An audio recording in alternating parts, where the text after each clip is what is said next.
Twiggs sliding in there for the 3 spot. Random start. Looking at main event 151, 7-year-old rookies. We got Ronald Rice, Ashton Bell, Caden Shadewell, Cameron Whitaker coming down the first straightaway. We got them going side by side into the turn. Grab some numbers. I got one slip in the pedal.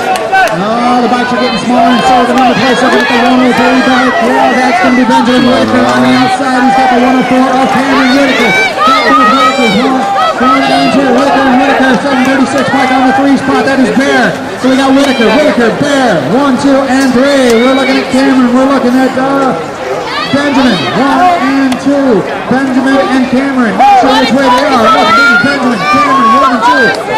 And Bear on the 3. Random start. Ready, watch the gate. First one's the graduating class of the Tiger Rocket 6-year-old rookies on the trigger now. Still right going in their first corner. All of them against the first corner. Some are going around it, some are going through it. Outside Randy Flip. And that's the competition in parallel to now the 704 Team Hunter in the 2 spot. He's right there. There we go, the car Randy Flip is now right around.